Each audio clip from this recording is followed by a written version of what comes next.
Hello students, this audio pertains to package 47881, lesson 6, life processes, class 10th,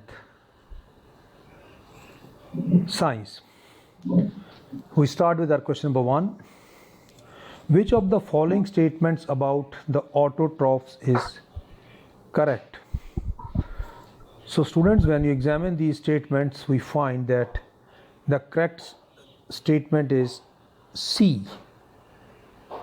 They convert carbon dioxide and water into carbohydrates in the absence of sunlight. So autotrophs are those plants which can, or organisms can prepare their own food because they turn carbon dioxide and water into carbohydrates. But that is only in the presence of sunlight. The autotrophs contain the green pigment, as you know, called chlorophyll, and this pigment is capable of trapping the sun energy. So the energy which is required in this reaction, that is carbon dioxide and water giving you glucose, comes from sun. This trapped energy is utilized by plants or by autotrophs to make food by combining inorganic materials like carbon dioxide and water, and this process is called photosynthesis. The food that is not used immediately is stored in the form of starch. These autotrophs constitute the first trophic level in food chains. As you will study subsequently, food chain has got 3 or 4 trophic levels, starting with the first trophic level, that is autotrophs, followed by second trophic level, that is consumer 1, in which we find the animals or the heterotrophs, and then consumer level 2, second level animals, and at times fourth one also we find in the trophic level, again animal. We move to question number 2. In which of the following groups of organisms food material is broken down outside the body and absorbed? So out of these 4 combinations, we'll go with combination B, that is yeast, mushroom and bread mold. Because all these 3 are saprophytes. Saprophytes are those organisms which consume dead organic matter. So they break down and convert complex organic molecules present in dead and decaying matter into simpler substances outside their body. And once these substances are formed, the simpler substances is what I want to say, then they are absorbed by these organisms, and this is what is called saprophytic nutrition. But when we go for green plants, they are autotrophic, and amoeba and paramecium are again holozoic type, that is they take solid or fluid organic matter inside their body and then digest it. And cuscuta, lice, tapeworm, all are parasite. So here the correct option would be B. Then we move to question number 3. Select the correct statement. Heterotrophs do not synthesize their own food. Heterotrophs utilize solar energy for photosynthesis. Heterotrophs synthesize their own food. Heterotrophs are capable of converting carbon dioxide and water into carbohydrates. So very straightforward answer, student, is A here. That is, heterotrophs are those organisms which cannot make their own food from inorganic substances like carbon dioxide and water, as they do not have chlorophyll to trap solar energy, which is essential for this conversion. So all animals, most of the bacteria and fungi, they come under this category of heterotrophs. Now these heterotrophs, they depend on other organisms for their food. So in the chain only autotrophs are there which make their own food through photosynthesis by using solar energy, and rest all come under heterotrophs. So we go with option A. Then we move to question number 4. Which is the correct sequence of parts in human alimentary canal? So very simple, D is the correct option. We start with mouth, esophagus, stomach, small intestine, and lastly is the given in the text is large intestine. So D option is the correct option. Then question 5, if salivary amylase is lacking in the saliva, remember saliva which is there in the mouth has got capability to digest starch or start digestion of starch. So let us first go through the question once again. If salivary amylase is lacking in the saliva, which of the following events in the mouth cavity will be affected? A. Proteins breaking down into amino acids. B. Starch breaking down into sugars. C. Fats breaking down into fatty acids and glycerol. Or D. Absorption of vitamins. So here the right option, students, would be, correct one is the B, starch breaking down into sugars, because human saliva contains an enzyme called amylase, and this amylase breaks food present in the mouth. In fact, in the food there is a component called starch which is present, so it breaks starch into sugars. So the digestion of starch, which is a type of carbohydrate, begins in the mouth itself. Now in case the saliva is lacking, it will affect the breakdown of starch, because in that case amylase will not be available. The protein digestion begins in the stomach by the enzyme pepsin and completes in small intestine by enzyme trypsin, chymotrypsin, carboxypeptidases, aminopeptidases, and dipeptidases, and so on.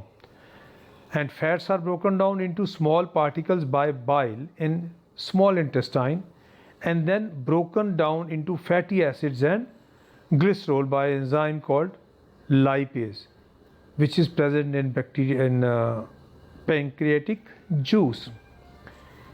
And absorption of vitamins takes place in the small intestine. So here the whole thing is B, that starch breaking down into sugar will be affected in case saliva is not present. Then we move to question 6. The inner lining of stomach is protected by one of the following from hydrochloric acid. Yes, student, this is very important because hydrochloric acid is one which is corrosive in nature.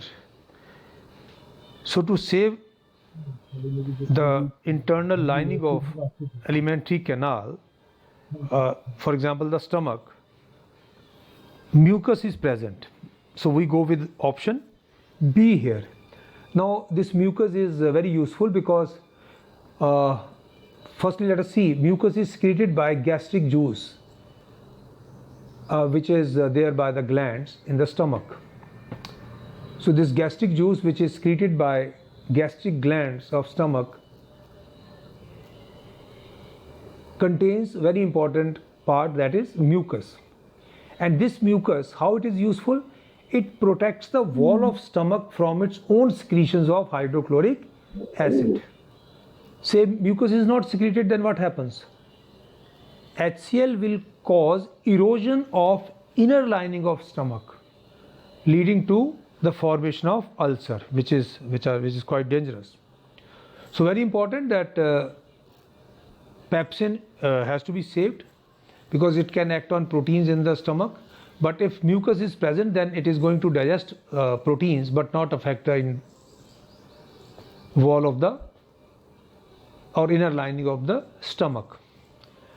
Now, as we have studied, seen in the previous question, saliva is present in amylase is present in salivary secretion, and here bile helps in emulsification of fats in small intestine. So we go with option B here.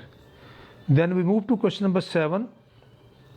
Which part of alimentary canal receives bile from the liver? Now students, bile is secreted by liver as is given, So here we go with the option B, because the bile and other juices which are secreted by liver, of course bile is the composite term for all those ingredients in which we find a number of useful chemicals or substances. So small intestine receives bile from the liver. It's not that this process takes place continuously, but the bile which is secreted by liver is stored in the gastric, or rather we should say gallbladder. So this so bile is stored in gallbladder, and now this bile has got double function. Firstly, it makes the food alkaline, because food is coming from stomach where HCl was there. So food was acidic in nature, and the enzymes which are there in the intestine or which come from pancreas cannot work on acidic food. So very important that this food has to be made alkaline. Food means here which is already partly digested food coming from stomach. So this partly digested food in the stomach is acidic in nature, has to be changed into alkaline nature, and this is what is done by bile. Bile, when mixes up with this food, changes its nature from acidic nature to alkaline nature. And second important thing which role which bile plays is that it turns fats present in the food into smaller globules. And this is again very important, because fats can be absorbed only once they are into smaller globules. And this changing it into smaller globules, the term used is emulsification of fats. So bile has got two important functions. Number one, turns the medium of small intestine alkaline, and secondly, helps in the emulsification of fats. We move to question number 8. A few drops of iodine solution were added to rice water. The solution turned blue-black in color. Now, this indicates that rice water contains A. complex proteins, B. simple proteins, C. fats, and D. starch. Now, student, one thing you must keep in mind, that a starch solution on addition of iodine turns blue-black in color. So, if you add something known as iodine in a medium, in some any substance, and if it turns blue-black, it means that substance has got starch. So here we go with the option D, because the blue-black color of rice water confirms the presence of starch. No color change will be seen in case of proteins or fats in iodine solution. We move to question number 9. In which part of the alimentary canal food is finally digested? So out of these 4 options, very simple answer is D, that is small intestine. Now this small intestine is the site of complete digestion of food. It is also the main region for absorption of digested food. Though remember, digestion has started in the mouth itself by amylase, salivary amylase. Continues in stomach because enzyme present there is pepsin. But when this food comes to small intestine, firstly, it is made alkaline by addition of bile juice. Secondly, bile juice also helps in emulsification of fats. And then the enzymes present in large intestine like trypsin, chymotrypsin, aminopeptidases, carboxypeptidases, and so on. Lipase. Lipase is very important for digestion of fats. So that is how this food is digested and subsequently absorbed in the small intestine. Then we move to question number 10. Choose the function of the pancreatic juice from the following. A. Trypsin digests proteins and lipase carbohydrates. Trypsin digests emulsified fats and lipase proteins. Trypsin and lipase digest fats. And lastly, trypsin digests proteins and lipase emulsified fats. So we will go with part D here, option D. Pancreas secretes pancreatic juice which contains many enzymes like amylases, lipases, trypsin.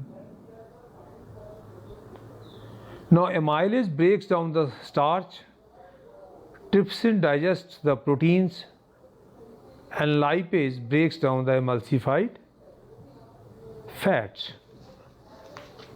So with this we come to an end of our first 10 questions. What you have to do is that there is a online series of questions now. Just go to this part. When you click this will take you into an online test where you will find all these 10 questions, and then you will get on the spot score. In case your score is 80% or more, that is 8 questions are correct, it means your level of performance is good and you have understood the contents. But if your score is less, again go through this text and this audio, try to learn all the answers, and then again take the test. You should keep doing it till the time you feel satisfied, though the satisfaction level should be 100 out of 100%, but even 80% should be all right as your effort. So with this we finish this audio session. In the next session we'll start with question number 11.